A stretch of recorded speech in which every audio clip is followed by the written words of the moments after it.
আবারও একটি বৃহস্পতিবারের সকালের সুন্দর ব্লগ নিয়ে হাজির হয়েছি আপনাদের কাছে। নমস্কার, কেমন আছেন আপনারা সবাই? আশা করছি আপনারা সকলে খুব ভালো আছেন এবং সুস্থ আছেন। একটু আড্ডার আরও একটি নতুন ব্লগে আপনাদের জানাই অনেক অনেক স্বাগত। আশা করছি আজকের ব্লগটা আপনাদের খুব ভালো লাগবে।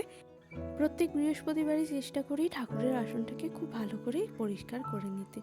লক্ষ্মী পুজো একটা ভাব থাকে এই দিন। বৃহস্পতিবার মানেই বাড়িতে একটা পুজো পুজো ভাব। বাড়িতে একদম চন্দন ধূপের গন্ধে মম করে, তার সাথে দুয়ারে দুয়ারে দিয়ে রাখি আলপনা। একদিন সেই আলপনার ভিডিও আপনাদের সাথে শেয়ার করব। ঠাকুরের আসনটাও বদলে নিলাম, তার সাথে এই কাপড়গুলোও নতুন করে পরিয়ে দিলাম। জানেন তো, আমি এই কাপড়গুলো নিজে হাতেই বানাই। জানি না কতটা ভালো হয়, তবে আমার মাকে পরে কিন্তু খুব ভালোই লাগে। তার সাথে সাথে আমার দুই কার্তিককেও পরিয়ে দিলাম নতুন জামা কাপড়। আর এই যে গীতা তো সবসময় লাল কাপড়ে মুড়ে রাখতে হয়, সেই কারণে একটা লাল কাপড় দিয়ে গীতাটিও মুড়ে রেখে দিলাম। আর এই যে আমার ছোট কার্তিকটিকেও পরিয়ে দিলাম একটি নতুন কাপড়। কেমন লাগছে কমেন্ট করে জানাবেন। আচ্ছা, আপনারাও কি এরকম করে নিজেরাই বাড়িতে জামা কাপড় বানান? আমি কিন্তু নিজেই বানাই। আমার ভীষণ ভালো লাগে এরকম ছোট ছোট জামা কাপড় বানাতে। ছোটবেলায় জানেন তো, যখন পুতুল খেলতাম, পুতুলের জন্য এরকম করে শাড়ি বানাতাম। সেই দেখেই একটা অভ্যেসের থেকেও বড় কথা হলো, আমার এটা করতে কিন্তু ভীষণ ভালো লাগে। এই ছোট্ট ছোট্ট জামা কাপড় তৈরি করে আবার নিজের হাতে তাদের পরাতে পারি, আমার যেন এতে মনে অনেকটা শান্তি লাগে। আসলে মানুষ কিসে যে শান্তি পায় সেটা কিন্তু মানুষ নিজেই জানে না। তবে আমার শান্তি কিন্তু প্রত্যেকদিন সকালবেলা এই পুজো করেই হয়। আমার এই বড় কার্তিকের জন্য যে জামাটা করেছিলাম ওটা না একটু ছোট হয়ে গেছে, সেই জন্য আগের জামাটাই ভালো করে ছেড়ে মুছে আবার পরিয়ে দিলাম। ওর জন্য আরও একটা সুন্দর দেখে বড় জামা বানাবো, তারপর সেটা আপনাদেরও দেখাবো। প্রদীপটা জ্বালিয়ে নিলাম, আর তারপরে দেখুন ঘটে মঙ্গল চিহ্ন এঁকে নিলাম। খুব ভালো করে দেখবেন, মঙ্গল চিহ্ন সব কিছু আমি কিন্তু বাইরের থেকে ভিতরের দিকে টেনেছি। মঙ্গল চিহ্ন কখনোই ভেতর থেকে বাইরের দিকে টানতে নেই, এটা অশুভ। আগের দিন যখন কালনা গেছিলাম তখন আবার 1 বোতল গঙ্গার জল নিয়ে এসেছিলাম। গঙ্গার জল দিয়ে ঘরটাকে পূর্ণ করে নিলাম। আর তারপরে দেখুন, বাগান থেকেই কিন্তু সব ফুল, বেলপাতা, দুব্বা, পান সব কিছু তুলে নিয়ে চলে এসেছি। এই পানটাও কিন্তু ঘরেই লাগিয়ে রেখেছি, কারণ প্রত্যেক বৃহস্পতিবার তো পান লাগে। সেই কারণে অনেকের কাছে আবার অনেক মতামত আছে, পান নাকি বাড়িতে লাগাতে নেই। কেন লাগাতে নেই জানি না।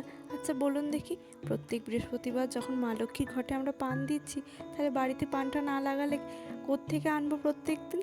আর এটা কি অশুভ? আমার বাপও মনে হয় না। আর ঘটে পান, দুব্বা, বেলপাতা আর তার সাথে একটা ফল দিয়ে দিলাম। হরিতকি দিই, আজকে আর হরিতকিটা খুঁজে পেলাম না জানেন তো। মনে হয় ভুলের সাথেই ভুল করে ফেলে দিয়েছি কিনা জানি না। আর তার জন্য একটা সুপারি দিয়ে দিলাম। এরপর ঘট বসিয়ে নিলাম। ঘটের উপরে একটা থালা রাখি, থালাটার উপর দুব্বা আর ধান আর তার সাথে একটা সিঁদুরের ফোঁটা দিয়ে তার উপর কিন্তু আমি ঘরটা বসাই। দেখুন কি সুন্দর লাগছে, তাই না? একদম লাল, সবুজ, হলুদ রং মিলেমিশে যেন একাকার হয়ে গেছে। তারপর সকল ঠাকুরকে কপালে একটা করে সিঁদুরের টিপ দিয়ে দিলাম। চন্দন ছাড়া তো আবার মায়ের পুজো একদমই অসম্পূর্ণ। এখানে একটু চন্দন পাতায় চন্দনও বেটে নিলাম। এই চন্দন কাঠটা নিয়ে এসেছিলাম দক্ষিণেশ্বর থেকে। যখন দক্ষিণেশ্বর গেছিলাম ওখান থেকে এই চন্দন কাঠটা নিয়ে এসেছিলাম। এখনও পর্যন্ত কিন্তু কাঠটার থেকে ভীষণ সুন্দর চন্দনের গন্ধ বেরোয়। অনেক সময় দেখি কি চন্দন কাঠের বদলে পেয়ারা কাঠও পেয়ে যায়। তখন তো দুদিন বেশি গন্ধটা আর থাকে না, ওই ওপরে যতটুকু স্প্রে করা থাকে ততটুকুই। দেখুন চন্দনের উপর বেলপাতা দিয়ে, সেই বেলপাতা চন্দনে দিয়ে ভোলেনাথের মাথায় দিয়ে দিলাম। কি সুন্দর লাগছে, তাই না? আমি কিন্তু মন ভরে ঠাকুরকে সাজিয়ে দিই। এখানে ঠাকুরের সিংহাসনটা ছোট, আমার ইচ্ছা আছে পরে যখন আমাদেরও ঘর বাড়ি করবো আবার নতুন করে, তখন ঠাকুর ঘরটা একটা আলাদা করে করবো আর নিজের মনের মতন করে করবো। আমার বাবার বাড়ির ঠাকুর ঘরটা তো দেখেইছে, মা এতদিনে নিজের মনের মতন করে ঠাকুর ঘর করে নিয়েছে। আর বাড়িতে প্রচুর ফুল আছে, মা সবসময় একদম ফুল দিয়ে ভরিয়ে সাজিয়ে রাখে। আর এখানেও গাছে প্রচুর ফুল হয় জানেন তো, সেই ফুল তুলে মানে অত ফুল আমি এখানে সাজাতে পারি না। প্রচুর ফুল হয় গাছে, টগর, জবা, নয়নতারা, অনেক রকমের।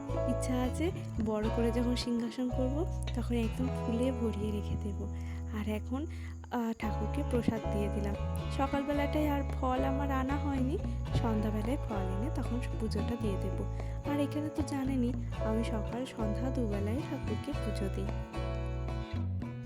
এখন ঠাকুরকে আরতি করে নিচ্ছি। আর এই বৃহস্পতিবার আমি কাঁসর ঘন্টা কিছুই বাজাই না, বৃহস্পতিবার কেবলমাত্র শঙ্খধ্বনি করি।